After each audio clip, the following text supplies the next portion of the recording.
समृद्धी महामार्गाची अक्षरशः दैना झाल्याचं बघायला मिळतं। म्हणजे एकीकडे एनडीटीव्ही मराठीने समृद्धी महामार्गावर पडलेले खड्डे दाखवले, दुसरीकडे कालच आपण दारूची बेकायदेशीर विक्री सुरू होती ती दाखवली आणि त्यानंतर त्याच्यावर कारवाई करण्यात आली। आणि आता समृद्धी महामार्गावर मुक्तपणे मोकाट जनावरांचा वावर बघायला मिळतोय। शेळ्या, मेंढ्या, अगदी कुत्रे सुद्धा या मार्गावर धावताना दिसून येतात। आता समृद्धी महामार्गावर जनावरे येऊ नये यासाठी एक मोठी सुरक्षा भिंत उभारण्यात आलेली, त्यासाठी कोट्यावधी रुपये खर्च करण्यात आले। मात्र तरीही जनावरं महामार्गावर कशी काय येतात हा सवाल आहे आणि या जनावरांमुळे अपघात होण्याची दाट शक्यता आहे। याचा आढावा घेतलाय आमच्या प्रतिनिधींनी मोहसिन शेख यांनी। बघूया। आपण सध्या समृद्धी महामार्गावर आहे आणि हे सगळं समृद्धी महामार्गावरून जाणारी वाहनं आहे ज्याची वेग किमान 120च्या जवळपास असतं, कारण तसा वेग दिला आहे। आणि या समृद्धीच्या बाजूला आपण बघतोय अशा पद्धतीने। आपण आधी या लोकांशी चर्चा करूया। तुमचं नाव काय होतं आता? राजेंद्र रामभाऊ मुसळे।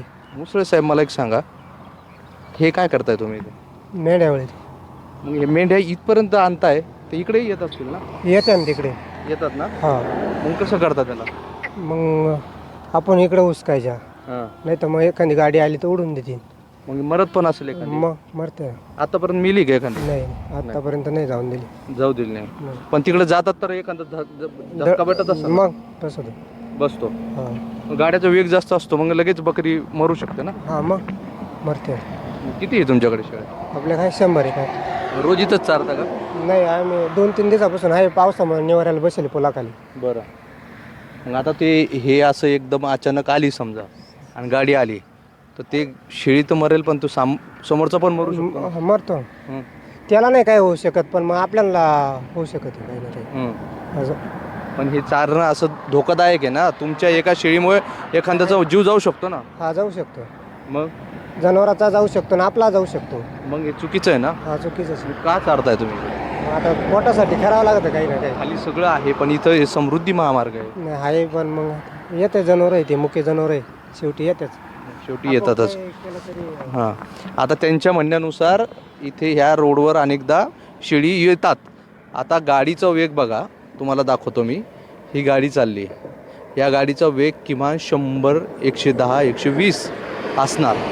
एवढ्या वेगाने ह्या गाड्या जात आहेत आणि बिनधास्तपणे समृद्धीवर अशा पद्धतीने शेळ्या चारवल्या जात आहेत। आणि ह्या शेळ्या थेट रस्त्यावर येतो हे मी नाही सांगत, जे शेळे चारवत आहेत त्यांचं म्हणणं आहे। अनेकदा अपघात पण होतात।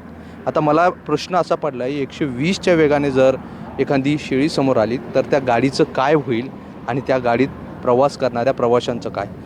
धक्कादायक म्हणजे हे सगळं सुरू असताना या महामार्गावर ना महामार्ग पोलीस आहे, ना महामार्गाच्या सुरक्षेसाठी, समृद्धीच्या सुरक्षेसाठी जी यंत्रणा उभा केली आहे ती कुठे नाही आहे। मला प्रश्न जो पडला आहे त्याचं उत्तर आपण त्यांच्याकडूनच थोडंसं जाणून घेण्याचा प्रयत्न करूया। मला एक सांगा, तुम्ही इथे हे सगळं चालतं आहे, इथे कोणी पोलीस बिलीस येत नाही का? नाही, येते कधी मध्ये 4-2 दिवसातून गार केल्या त्या। 4 दिवसातून? हा, आणि दुसरे कोणी समृद्धीवाले? अजून ये राखणदार येते, किती दिवसाला येतात? 4-5 दिवसा मिळून येतेच घरक्याखाली। हां, मग ते काही म्हणत नाही का तुम्हाला? म्हणते ना, मग काढून घ्यावं 4 दिवसाने? हा, येतेच ते घरक्याला।